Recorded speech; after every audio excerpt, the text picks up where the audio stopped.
말씀으로 돌아와서 오늘 히브리서 1장의 말씀을 우리가 저번 주 시작했고 또 이어가면서 3절 4절의 말씀을 보기 원합니다. 자, 아름다운 이름이라는 이 4절 말씀의 단어를 발췌해서 제목을 삼았는데요. 이 계속되는 히브리서의 말씀은 예수 그리스도가 어떠하시고 누구이신지를 명확하게 나타내는 말씀입니다. 우리의 신앙은 결국 예수 그리스도로 출발하고 예수 그리스도로 완성됩니다. 그래서 우리가 인생의 수많은 시간 속에서도 그분을 알아가고 닮아가고 만나는 것입니다. 그래서 우리의 신앙은 다른 종교와 다른 것이 오직 예수 그리스도로 인하여서 구원을 받습니다. 거기에 우리의 의도 없고 우리의 실력도 없는 것이죠. 그래서 그것을 강조하기 위해서 이 히브리서 말씀에 이제 이 저자가 이 히브리인들에게 예수 그리스도의 어떠하심을 전하고 있는 것이죠. 당시에는 수많은 이 그리스도교로 개종한 이 유대인들이 수많은 핍박 속에서 이 그리스도인으로서 사는 것 그리고 이 종교를 지키는 것이 쉽지 않음에 배교의 위협에 처해 있는 상황에서 이 히브리서의 말씀을 접하게 됩니다. 이 뉴스를 보니까요, 이 요새 세계 전쟁 때문에 매우 시끄러운데 벌써 그 이스라엘의 그 하마스 지역과 지금 전쟁이 벌어졌죠. 이미 전쟁이 벌어졌습니다. 그래서 이 수천 명의 사람들이 전쟁의 포로나 피해자가 아니라 그냥 학살되어서 어린아이도 뭐 노인도 할 것 없이 이렇게 학살되는 장면을 보면서 원래 이 중동 지역이 이슬람 종교 유대인들이 종교 때문에 많은 그 희생과 전쟁을 치르지 않았습니까? 근데 그 종교의 신념을 넘어선 어떤 인간이기를 포기한 느낌의 그런 학살들이 벌어지는 걸 보면서 같은 시대에 살아가는 사람들이 맞나 싶은 생각이 듭니다. 그런 전쟁 가운데 평화를 주시고 다시 회복을 주실 이도 예수 그리스도인 줄 믿습니다. 그래서 우리는 이런 세계의 전쟁 가운데에서도 오늘 이 시간 여러분들이 꼭 기도하셔야 하고 그리스도를 붙들므로 정말 평안 가운데 이 나라와 세계가 회복되기를 바랍니다. 또 혹자는 그런 생각을 해요.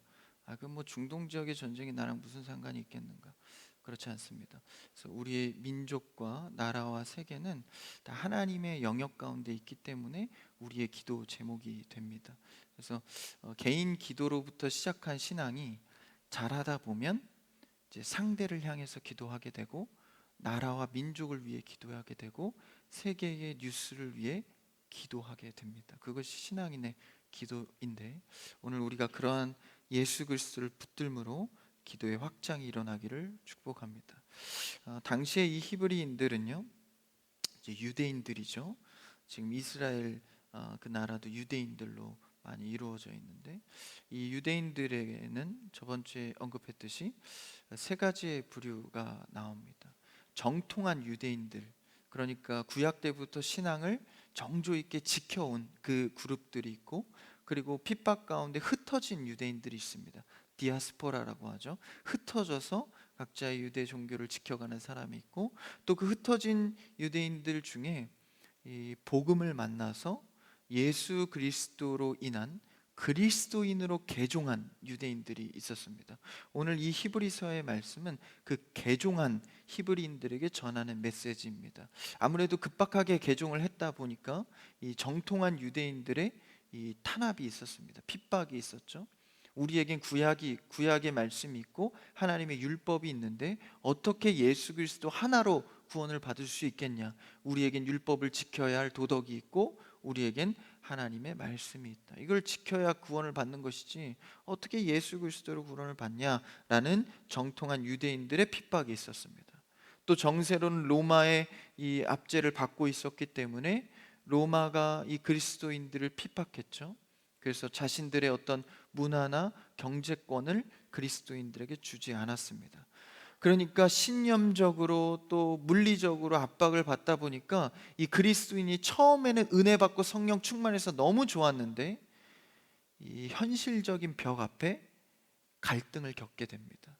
그래서 이제는 우리가 다시 그리스도의 그 구원의 복음을 접고 원래 유대교로 돌아가야 하지 않겠냐라는 어려움을 겪는 중에 이 히브리서의 말씀의 저자가 이 붓을 들어서 이 메신저를 전하게 됩니다.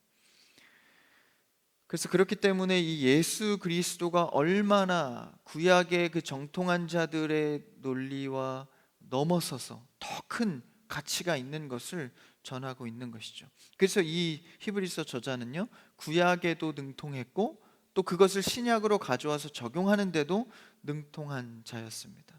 그래서 예수 그리스도를 저번 주 말씀처럼 여러 가지 모양으로 표현하고 있는데요, 오늘은 3절의 말씀을 이어서 예수 그리스도의 표현을 좀 보기를 원합니다. 오늘 말씀은 네 가지로 예수 그리스도를 드러내고 있는데요, 한번 3절을 다시 읽어볼까요? 같이요, 시작. 이는 하나님의 영광의 광채시여 그 본체의 형상이시라. 그의 능력의 말씀으로 만물을 붙드시며 죄를 정결하게 하는 일을 하시고 높은 곳에 계신 지극히 크신 이의 우편에 앉으셨느니라. 여러 가지를 지금 예수 그리스도에 대해서 설명하고 있는데 그 가운데 첫 번째가 뭐죠? 서두에 하나님의 영광의 광채시다. 예수 그리스도는 하나님의 영광의 광채가 되십니다. 영광의 광채가 되었다라는 것은 근본의 빛은 하나님께 있다라는 것이죠. 그 빛을 대신하여 예수 그리스도가 비춘다라는 것입니다. 그러니까 하나님께서 일찍이 우리가 죄인 되었을 때에 예수 그리스도를 이 땅 가운데 보내셔서 하나님의 빛으로 회복시킨다는 계획을 갖고 계셨습니다. 그렇기 때문에 예수 그리스도가 그분의 형상으로 이 땅 가운데 오셔서 하나님의 영광의 광채를, 그 근본의 빛을 대신하여 비추게 됩니다. 그러니까 그 본체의 형상은 하나님이기 때문에 예수 그리스도가 육신 가운데 왔다 할지라도 그분의 빛을 비출 수 있는 것이죠. 그리고 그 빛을 우리가 따를 수 있는 것은 예수님이 인간이 되셨기 때문입니다. 그래서 하나님의 형상과 인간의 형상을 동시에 지니고 있는 세상의 유일한 본체요 형상으로 이 땅 가운데 오신 예수 그리스도시다라는 것이죠. 하나님의 영광의 광채를 비추는 예수 그리스도의 사역, 그것을 볼 때 우리는 날마다 이 예수 그리스도를 따라가는 제자로서 우리도 그분의 형상을 닮아 빛을 비추는 자가 되어야 합니다. 여러분, 우리는 태초부터 하나님의 형상을 입어 창조받았습니다. 믿으시죠? 그렇다면 하나님의 영광의 광채를 비추는 자가 되어야 합니다. 그런데 우리는 이 죄 때문에 죄인된 모습으로 이제 태어나서 그 광채를 잃어버렸죠. 그래서 누가 필요합니까?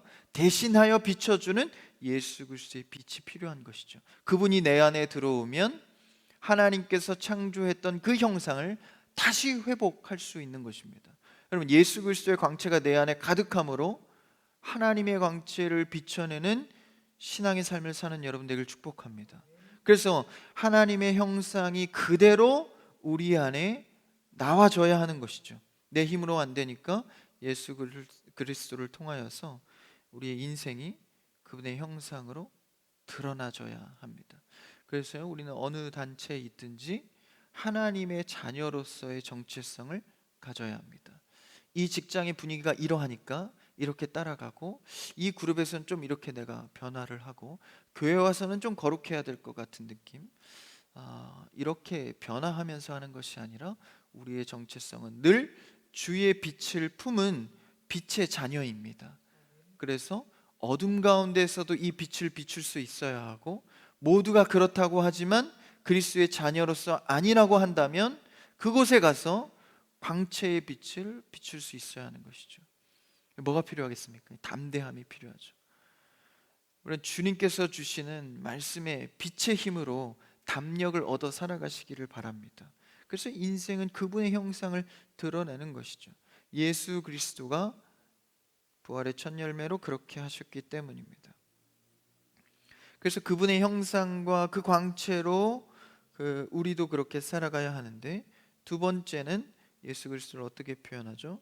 영광의 광채시요, 3절입니다. 영광의 광채시요 그 본체의 형상이라. 그리고 그의 능력의 말씀으로 예수 그리스도는 어떻게 해요? 만물을 붙드신다, 이렇게 표현하고 있습니다. 여러분, 예수 그리스도는 하나님과 같이 통치자가 되셔서 만물을 붙들고 계십니다. 만물을 붙든다는 것은 어떤 표현일까요? 바로 하나님처럼 경영하시고 관리하시고 섭리 가운데 우리를 운행하신다라는 것입니다. 여러분, 예수 그리스도가 나와 우리와 이 우주 만물을 통치하고 계신 줄 믿으시기를 축복합니다. 그분이 통치하시기 때문에 그게 나와 무슨 상관이 있어요? 예수 그리스도가 이 세상을 통치할 때 나의 삶도 그 안에 있다라는 것입니다. 그러니까 모든 것을 통치할 때 그냥 거시적으로 뭐 이렇게 운행하는 게 아니라 속속들이의 사정도 다 통치하신다라는 것이죠. 그러니까 크고 작은 하나님의 계획 속에 내 인생도 그 안에 있다라는 것입니다. 그럼 우리 인생을 누구에게 맡겨야 하겠습니까? 통치하고 계신 주인에게 맡겨야 하는 것이죠. 만물을 경영하시고 있는 그분 앞에 나아올 때, 우리의 삶이 그분께 맡겨졌을 때 가장 합당한 삶으로 가치 있게 살아갈 수 있는 것입니다. 그래서 성도는 돈을 잘 벌든 못 벌든 성공하든 실패하든 떠나서 주께 의지하면 가치 있는 삶입니다. 아무리 잘 나가고 아무리 잘 되어도 주를 의지하지 않는 삶은 하나님 앞에 가치로울 수가 없는 것이죠. 그래서 하나님이 우리에게 삶을 경영하라고 개인의 자유의지로 우리에게 삶을 맡겨 놓으셨습니다. 근데 우리는 어떻게 삶을 운행했죠? 나의 이기심으로, 나의 죄성으로 우리의 삶을 컨트롤했습니다. 그래서 우리의 한계로 인간은 죄밖에 지를 것이 없는 것이 들통이 났죠. 언제 들통났죠? 구약시대 때 이미 다 들통났습니다. 하나님께서 우리의 인생 속에 말씀으로 개입하셔서 율법을 허락하시죠. 이대로 살면 너에게 평안이 있을 것이다, 구원이 있을 것이다. 근데 이 땅 가운데 의인은 단 한 명도 없었습니다. 다시 말하면 율법을 지킬 자가 한 명도 없었던 것이죠. 그것을 출애굽 때 이미 철저하게 드러났습니다. 그 율법을 지킬 자가 아무도 없었던 것이죠. 그래서 우리에게 경영을 맡기고 율법을 주었지만 되지 않는 것을 발견하였을 때, 우리는 예수 그리스도의 경영만이 살 수 있는 유일한 길이구나를 깨닫게 하셨습니다. 그래서 율법은요, 우리의 인생의 몽학선생이 되어서 우리를 예수 그리스도께 이끄는 역할을 합니다. 나는 아무것도 아니고 주가 있어야 내 인생을 살 수 있구나. 그래서 우리도 이 성도이지만 살아가다 보면 내 뜻대로 안 될 때가 너무나도 많습니다. 그때마다 예수 그리스도를 통하여서 해결함 받을 때, 모든 경영은 주께 있구나 깨닫게 되는 것이죠. 만물을 경영하는 주님 앞에 우리의 인생을 의뢰하고 맡겨드리는 여러분 되기를 축복합니다. 맡기는 것이 좀 추상적이어서 무슨 일인지 어떻게 하는 것인지 모를 수 있는데, 맡긴다는 것은 매우 단순합니다. 주께 기도하는 것입니다. 기도하는 것 자체가 주님을 의지하는 것이죠. 작은 것부터 큰 일까지 주께 기도하는 이 밤이 되기를 축복합니다. 그래서 이 경영을 하나님께 맡겨드리는 것이죠. 그런데 하나님께 맡겨드릴 때, 그럼 맡겨진 하나님께서 그 일을 어떻게 수행하실까요? 3절 말씀에 그 수식을 잘 보면 만물을 붙드실 때 그 수단이 무엇입니까? 그 앞에 수식하죠. 그의 능력의 말씀으로.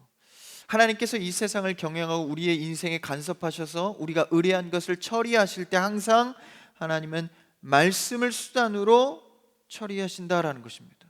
그러니까 우리의 기도의 응답의 방법은요, 다 말씀 안에 그 비결이 있습니다. 그래서 말씀을 주야로 묵상하고 사모하는 자는 주님과 가까워질 수 있는 것이죠. 능력의 말씀으로 해결함 받는다라는 것입니다. 그러니까 이 성경의 말씀은요, 하나님의 경영 계획서입니다. 하나님께서 이 땅 가운데 그리고 내 인생을 어떻게 경영하시는지를 계획해 놓은 것이 바로 성경입니다. 그래서 말씀을 계속 읽다 보면은 뭔가 모르게 하나님의 마음과 계획을 알아가기 시작한다라는 것이죠. 읽어보시면 압니다. 계속 읽다 보면 하나님의 마음이 이럴 것 같다라는 감각적인 마음이 드는 것이죠. 내 영혼이 하나님의 마음과 합한 자로서. 그 수단이 말씀이기 때문에 우리는 이 말씀을 가까이 두어야 합니다. 그래서 이 경영책을 가까이 두면 하나님이 이걸 원하시는구나. 이런 마음을 원하시는구나. 이런 때를 원하시는구나. 그러니까 우리는 이 말씀만 믿고 기다릴 수 있고 담대할 수 있는 것이죠. 성경 말씀은 어디에도 잘 먹고 잘 사는 법을 기록한 것이 아닙니다. 조금 더 나은 사람으로 도덕적으로 탁월하게 하기 위한 책도 아닙니다. 이 책은 하나님의 계획을 성취하는 응답인 책입니다.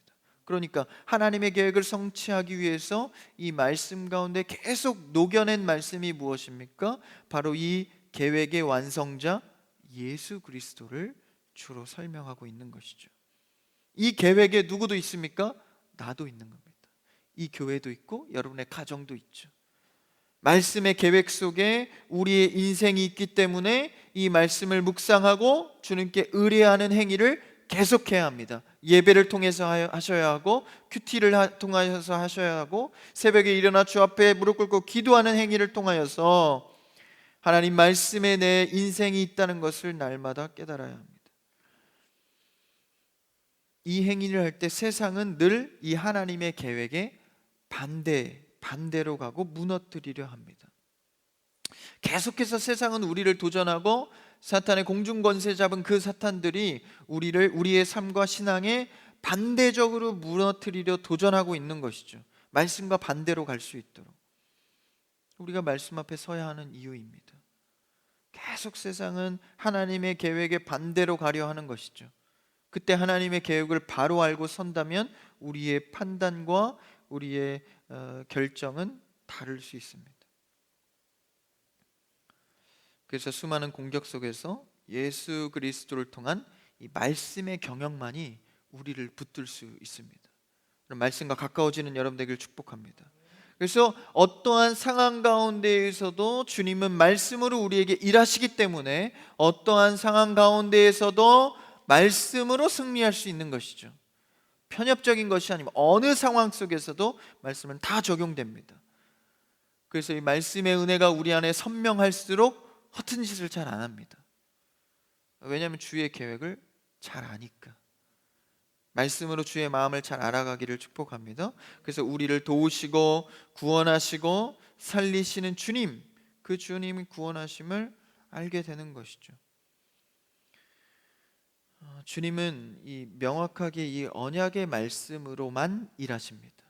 그러니까 주님의 우리를 향한 계획은요, 즉흥적이거나 갑자기 이루어지는 건 없습니다. 그러니까 우리의 입장에서 볼 때 갑자기 이루어지는 것 같지만 늘 하나님은 말씀의 계획으로 일하십니다.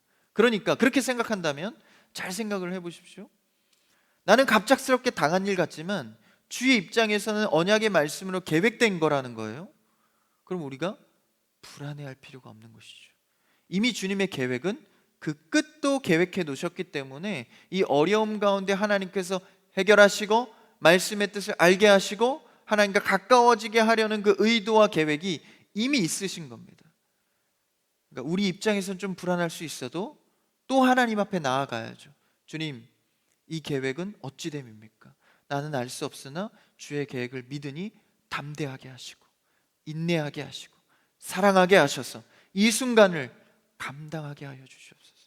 오늘 이 밤이 그렇게 기도할 때 하나님의 계획을 차츰차츰 알아가는 여러분 되기를 축복합니다.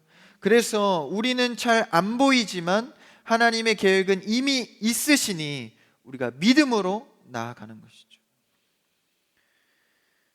하나님은 철저하게 이렇게 말씀과 계획으로 일하십니다. 그러니까 우리가 좀 안 돼 보여서 참 어렵겠다, 힘들겠다 뭐 이런 마음만으로 하는 것은 아닙니다. 물론 그런 마음도 있죠. 긍휼히 여기시는 마음, 사랑의 마음도 있지만 그것이 그냥 감흥적으로 이루어지는 것은 아니다라는 것입니다. 이스라엘을 애굽에서 처음에 구원해서 민족을 이룰 때도 철저한 계획 속에서 하신 것이지 그들이 이 수백 년 동안의 노역이 불쌍해서 구원하신 것은 아닙니다. 한번 그 대목을 읽어볼까요? 그 증거입니다. 출애굽기 2장 23절에서 25절까지인데요. 한번 같이 읽어봅시다. 시작. 여러 해 후에 애굽 왕은 죽었고 이스라엘 자손은 고된 노동으로 말미암아 탄식하며 부르짖으니 그 고된 노됨으로 말미암아 부르짖는 소리가 하나님께 상달된지라. 하나님이 그들의 고통 소리를 들으시고 하나님이 아브라함과 이삭과 야곱에게 세운 그의 언약을 기억하사. 24절이요. 하나님께서 그들의 고통 소리를 들으시고 신음하고 슬퍼하고 힘들어하는 것을 아예 모르는 것은 아닙니다. 예수 그리스도로 공감하시고 우리에게 찾아오셨죠. 근데 그 일을 해결해 주시는 것은 철저하게 그의 언약을 기억하사입니다. 아브라함에게도 이삭에게도 야곱에게도 일관되게 주셨던 이 언약의 말씀을 기억하사. 25절 읽어볼까요? 25절 시작. 하나님이 이스라엘 자손을 돌보셨고 하나님이 그들을 기억하셨다. 우리를 기억하시고 구원하시고 돌보시는 것은 철저한 말씀의 언약대로 돌보시는 것. 그러니까 우리의 믿음이 말씀 안에 잘 세워지고 있나를 돌아봐야 합니다. 오직 말씀의 은혜로 서는 여러분들에게 축복합니다. 언약을 기억하사 우리를 돌보시기 때문에 하나님의 말씀으로 우리를 돌보시고 통치하시고 그 중심에는 예수 그리스도가 있습니다. 여러분, 예수 그리스도를 의지하여서 말씀을 읽고 암송하시고 가까이 두시고 예배를 드리시는 여러분 되기를 축복합니다. 그럴 때에 그 언약대로 우리를 인도하신다라는 것이죠. 그러면 우리를 그렇게 경영하시는데 말씀으로, 그러면 그 안에는 또 구체적으로는 그 말씀을 통해서 우리에게 어떤 일을 하시는가, 좀 더 구체적인 하나의 예를 말씀해 주시는데, 예수 그리스도가 3절을 보십시오. 그의 능력의 말씀으로 만물을 붙드시며 그분이 뭘 하세요? 죄를 정결하게 하는 일을 하시고. 예수 그리스도의 대표적인 사역은요, 죄인의 죄를 정결하게 하는 일입니다. 그러니까 우리 인생을 간섭하셔서 경영하시고 도우시고 긍휼히 여기시는 일 가운데의 목적은 우리를 정결하게 하기 위함입니다. 정결하게 하기 위함의 뜻이 뭘까요? 죄와 멀어져서 하나님 편에 가까이 설 수 있도록 조금 더 거룩하게, 조금 더 거룩하게, 조금 더 하나님 편에 설 수 있도록 죄와 멀어지게 하도록 하나님께서 그 일을 하신다라는 것이죠. 그래서 신앙은요, 신앙생활은 처음에 하면 은혜와 기적은 굉장히 많습니다. 예수 그리스도도 처음에 사역하실 때 기적을 굉장히 많이 행하셨죠. 그 다음에 뭐 하시죠? 가르치십니다. 그 다음에 뭐가 옵니까? 고통이 옵니다. 십자가의 고통이 오는 것이. 신앙생활은 예수 그리스도의 인생과 사역과 매우 닮아 있습니다. 우리 인생도 그러하죠. 처음에 주님을 만나면 그 감격스러운 은혜와 성령의 충만한 그 담력은 너무나도 우리의 분에 넘치는 능력이 됩니다. 그 다음에 오는 게 뭐죠? 바로 환난과 시험입니다. 그래서 보통 신앙생활 하면서 2, 3년 차 가운데는 굉장히 은혜가 많아요. 충만합니다. 봉사도 많이 합니다. 근데 그 뒤에 항상 혹독한 시험과 훈련은 기다리고 있다는 것이죠. 개인마다 다 다르지만 믿음의 분량대로 그 순간은 반드시 옵니다.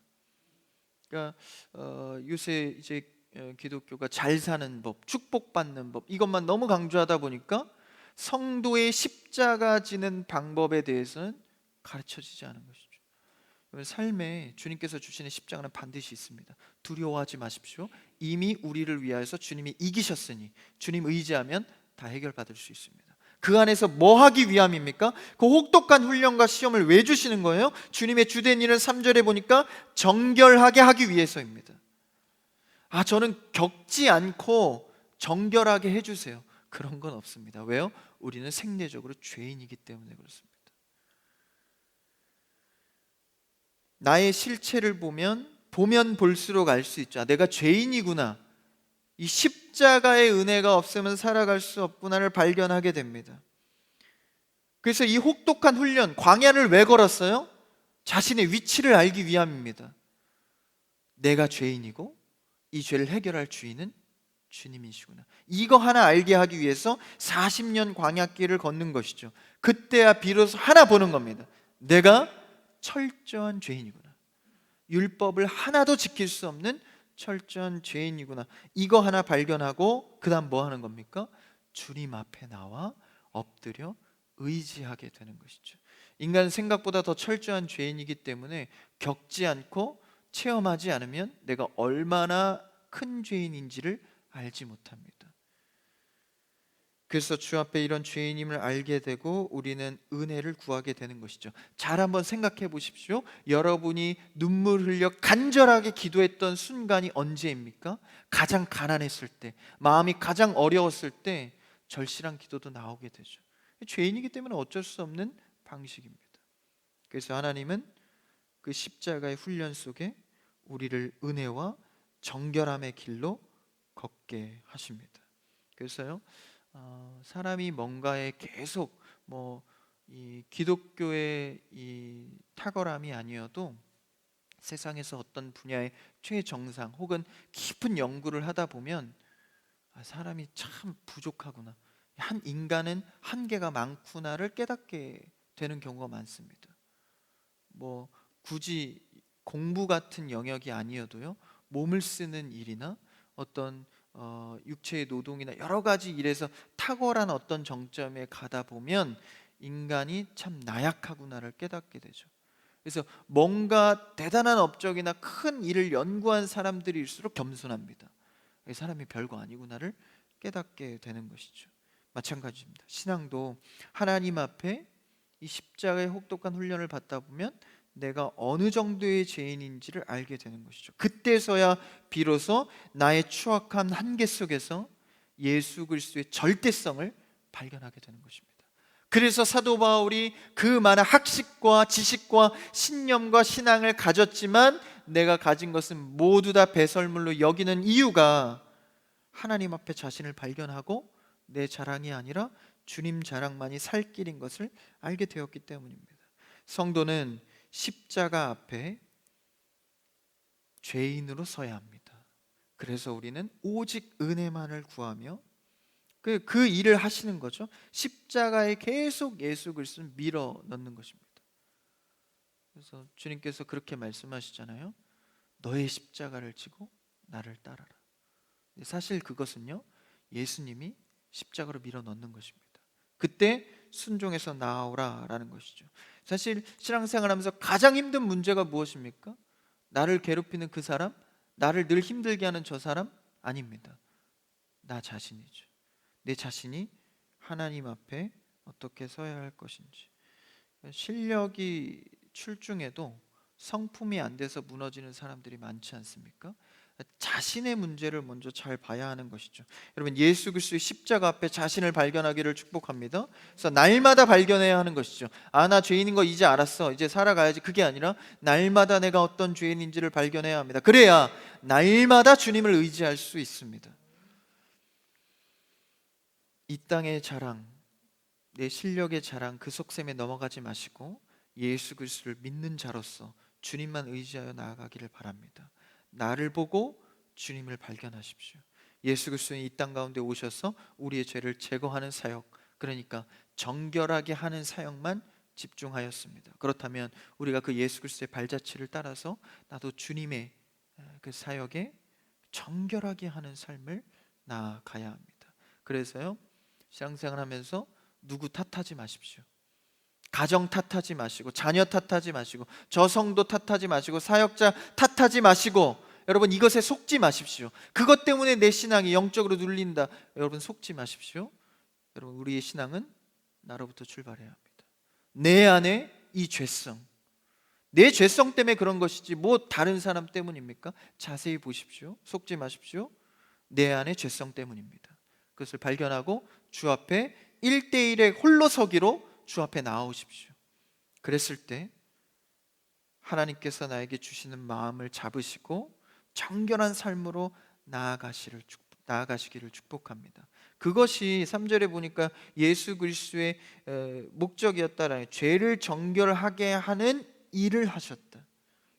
서두에 예수 그리스도를 여러 가지로 7가지 정도로 표현하면서 그 중요한 것에 이것을 넣어놓은 겁니다. 우리의 죄를 정결하게 하는 일, 그분을 따라가고 닮아가기를 원합니다. 그 다음 마지막에 3절에 보니까요, 그 일을 하시고 높은 곳에 계신 지극히 크신 이에, 이게 누구시죠? 하나님이시죠. 그 우편에 앉으셨다. 누가요? 예수 그리스도가. 예수 그리스도는 하나님 우편에 앉을 권한을 갖고 계신 분이다. 높은 곳에. 그러니까 이 이름을 표현하고 있는 것이죠. 지극히 크시니 하나님의 높은 그곳에 최종 도달할, 사실 우리도 그곳에 갈 것이죠. 하나님 곁에, 거기에 우편에 예수 그리스도가 앉으셨다라는 것입니다. 이것은 일찍이 시편, 구약에서 예언한 메시지입니다. 시편 110편 1절을 한번 읽어볼까요? 시편 110편 1절 같이요. 시작. 여호와께서 내 주에게 말씀하시기를 내가 내 원수들로 내 발판이 되게 하기까지 너는 내 오른쪽에 앉아 있으라 하셨도다. 이 누구죠? 예수 그리스도를 말하는 것입니다. 우편에 앉으신 예수님. 당시의 역사적 이 상황을 보면 늘 전쟁에서 이긴 장군은 이제 복귀를 하잖아요. 그럼 왕 앞에 앉을 때 우편에 앉으면 권세를 갖게 되는 것이죠. 전쟁의 승리자는 왕 우편에 앉습니다. 예수 그리스도는 세상을 이기었고 죄를 이기었으니 최종 승리자로 부활 승천하시어 그분 옆에 앉게 되는 것이죠. 이 구약의 말씀이 신약에 와서, 복음서에 와서 이루어집니다. 마가복음 끝장에 한번 나오는데요. 마가복음 16장 19절 읽어볼까요? 시작. 주 예수께서 말씀을 마치신 후에 하늘로 올려지사 하나님 우편에 앉으셨느니라. 예수 그리스도가 스스로 앉은 게 아닙니다. 말씀을 마치신 후 어떻게 해요? 하늘로 올려지사, 수동태입니다.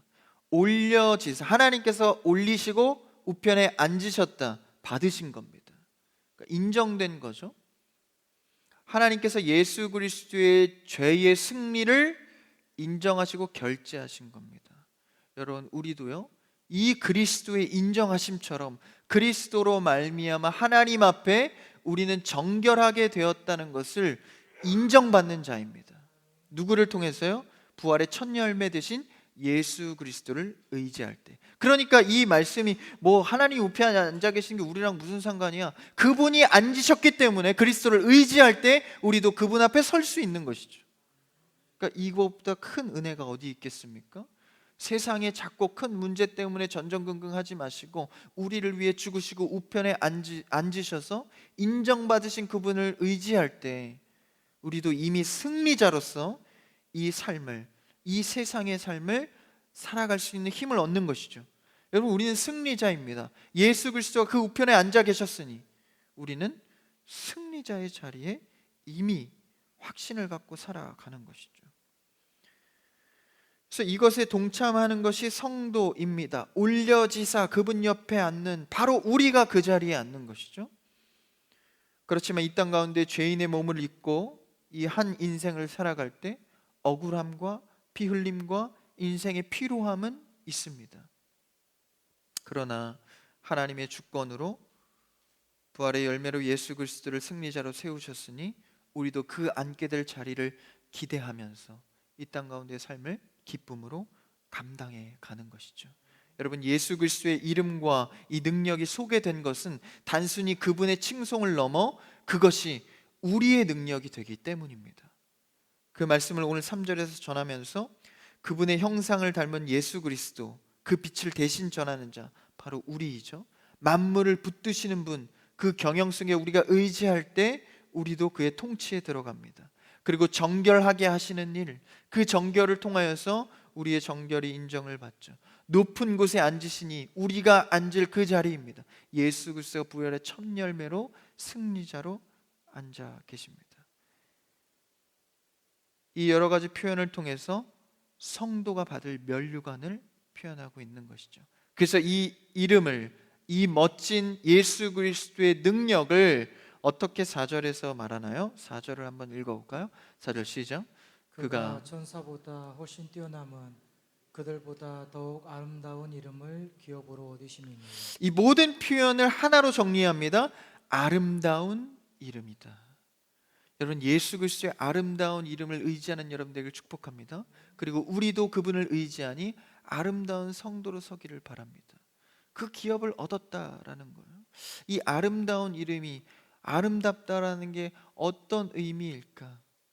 여러 가지 표현을 했지만 이것으로도 부족하겠죠. 그래서 어쩌면 조금 추상적인 표현을 쓴지 모르겠습니다. 아름다운 그 이름. 저 천국 가면 그 이름의 실체를 발견하게 되겠죠. 이 기쁨의 설렘으로 우리 날마다 신앙을 하나님 앞에 의지하며 이어가야 합니다. 주님이 허락하신 이 이름, 사랑의 이름, 능력의 이름, 이것은 은혜요 우리의 삶에도 능력입니다. 하나님께서 때로는 떠미는 십자가의 자리라 할지라도 우리는 예수 그리스도의 은혜를 발견해가는 자리로 날마다 신앙에 예수 그리스도와 동행하는, 이 이름과 동행하는 여러분이 되기를 축복합니다. 기도하겠습니다.